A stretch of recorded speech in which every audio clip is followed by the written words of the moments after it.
आदरणीय साथियों, मैं आप लोगों से योग के विषय में चर्चा करना चाह रहा और वो भी इसलिए करना चाह रहा क्योंकि इसका लाभ मैंने अपने जीवन में उठाया है। मुझे जीवन में सभी बीमारियां थी। अस्थमा 1975 से था और लगातार मैं दवाई और इनहेलर का प्रयोग करता था। इसके बाद 1990 के करीब मुझे सोराइसिस हो गई पूरी बॉडी के अंदर और फिर बाद में चल के कैंसर।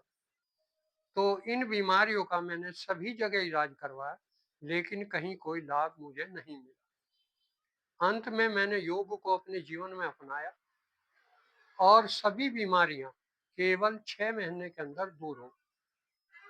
क्योंकि शरीर सभी बीमारियों का अपने आप इलाज करवाने का उसके पास दवाई है। शरीर में अगर शांत हो जाए शरीर, तो बॉडी हर चीज का एंटीडोट तैयार कर ले। अगर हम अशांत रहेंगे तो शरीर के अंदर टॉक्सिन बनेंगे और बीमारियां पैदा हो जाएंगी। लेकिन यदि हम शांत होना सीख लें तो वे सभी बीमारियां अपने आप दूर हो जाएंगी। योग इसी का नाम है।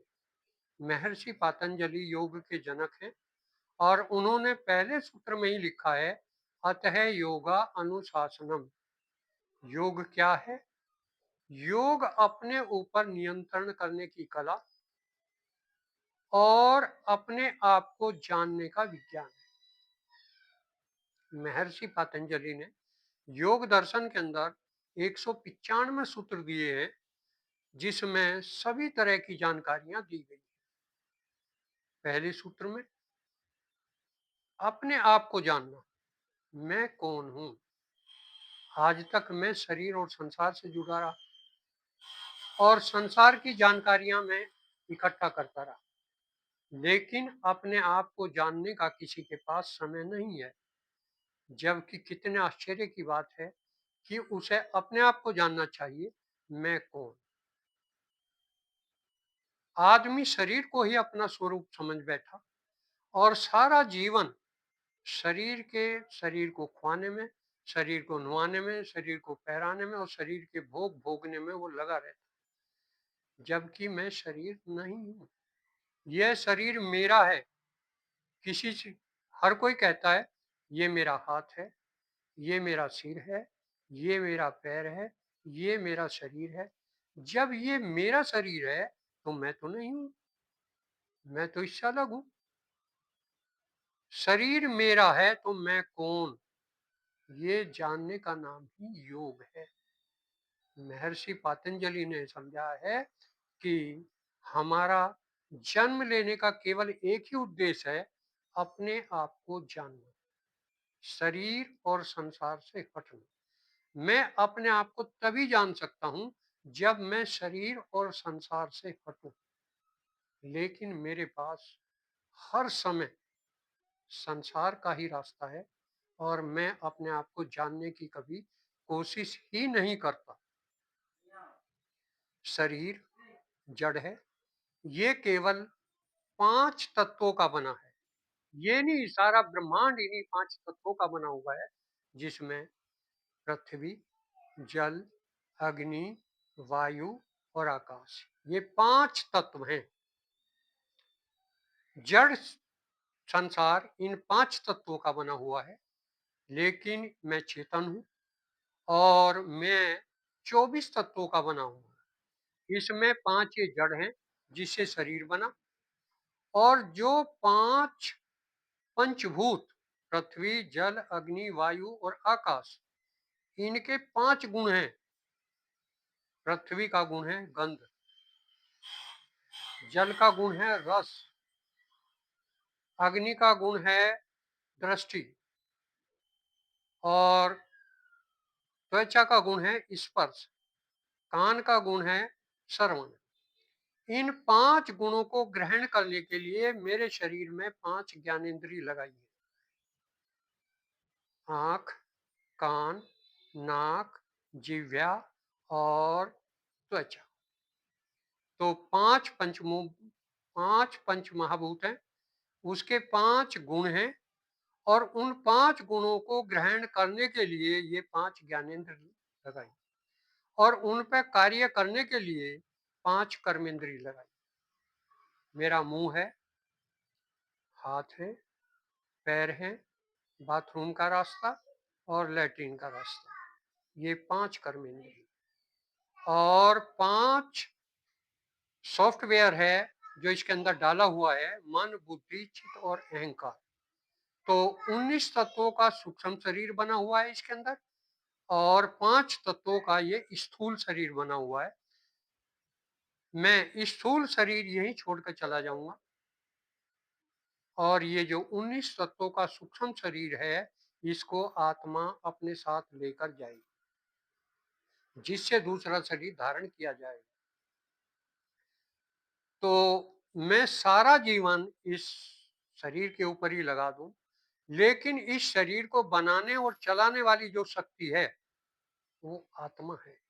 इस शरीर में उसे आत्मा कहें और पूरे ब्रह्मांड में उसे परमात्मा या ईश्वर कहें। तो आत्मा उस शक्ति के साथ जुड़ी हुई है और आत्मा के अंदर वो प्रज्ञा है जिसने ये शरीर बनाया और जो इस शरीर को चला रही। जब वो आत्मा इस शरीर में से निकलेगी, प्रत्येक व्यक्ति उस समय जड़ हो जाएगा। उसके आंख होंगी लेकिन वो देख नहीं पाने का, कान होंगे लेकिन सुन नहीं पाने का, नाक होगा लेकिन वो गंध नहीं ले पाने का, तो वो कुछ भी नहीं कर पाएगा और वे 5 तत्व उन 5 तत्वों में विलीन हो जाएंगी और इसमें से सूक्ष्म शरीर आत्मा के साथ निकलकर दूसरे शरीर में चला जाए।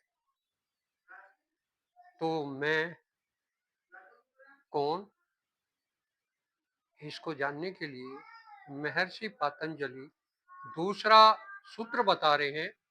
उसको हम कैसे जाने, तो उसके लिए है योगस्य चित्त वृत्ति निरोध है।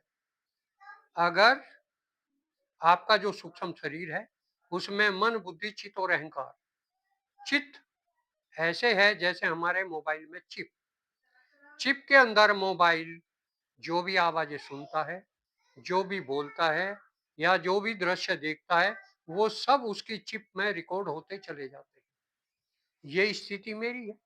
मैं लाखों जन्मों से, जब से उस शक्ति से अलग हुआ और मैंने इच्छाएं मेरी पैदा हुई, तब से मैंने शरीर धारण करने शुरू हुए और वे सब सूचनाएं मेरे चित्त के अंदर संग्रहित हैं।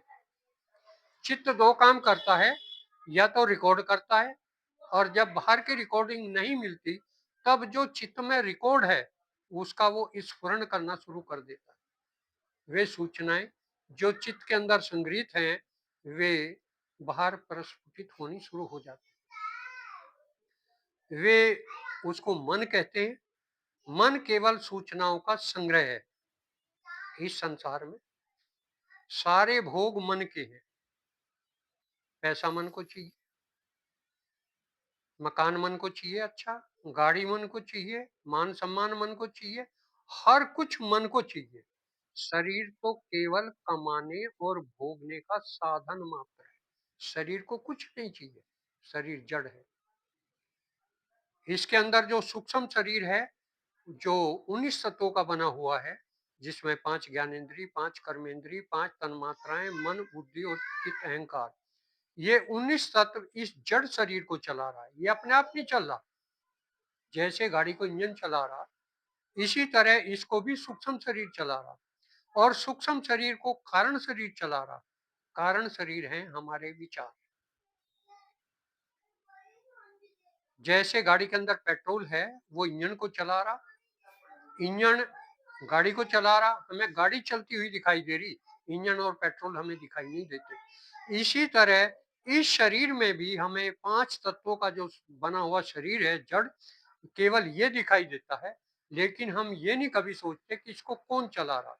इसको सूक्ष्म शरीर, और सूक्ष्म शरीर को कारण शरीर, और कारण शरीर को वो आत्मा जो पूरी सृष्टि में व्याप्त है, कण कण में है और हमारे अंदर भी है। उसने ही ये शरीर बनाया। उसके अंदर ही ये प्रज्ञा है कि शरीर किस तरीके से बनेगा। उसने देखो हाथ किस तरह बना दिए, पैर किस तरह बना दिए, उसी में से एक तत्व के सारी चीज बना दी। वो प्रज्ञा केवल उस आत्मा के अंदर है। तो उसको जानना, यही मेरा जीवन का उद्देश्य है, क्योंकि मानव इस सृष्टि की सर्वोत्तम रचना है जो उसने अपने रूप में बनाई है। यहीं पे केवल एक वो मौका मिलता है, हम अपने आप को दोबारा संसार में धकेल दें या अपने आप को उस शक्ति के साथ एक कर लें जो ब्रह्मांडीय शक्ति इस शरीर और संसार को चला रही है। और वो आनंद जिसकी हम इस संसार में तलाश कर रहे हैं, वो इस संसार में है ही नहीं। वो आनंद केवल उस आत्मा के अंदर है, वो उसका गुण धर्म है। उस आनंद को कहीं से लाना नहीं, कहीं को ढूंढना नहीं। उसके लिए हमें बाह्य किसी भी साधन की आवश्यकता नहीं है, केवल मन को शांत करना, शरीर को शांत करना। इसके लिए जब मन शांत होगा तो हम आत्मा के साथ एक हो जाएंगे और शरीर के अंदर वो आनंद पैदा होगा जिसकी हम संसार में कल्पना नहीं कर सकते। हम उस आनंद को संसार में ढूंढ रहे, जब वो है नहीं तो मिले कैसे? इसीलिए संसार मृग मरीचिका है।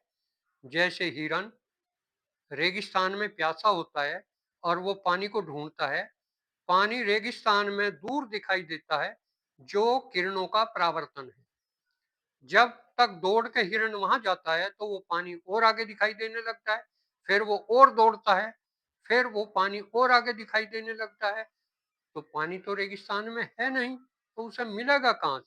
और वो दौड़ता दौड़ता दौड़ता प्यास में गिर जाएगा और इस शरीर को छोड़कर चला जाएगा।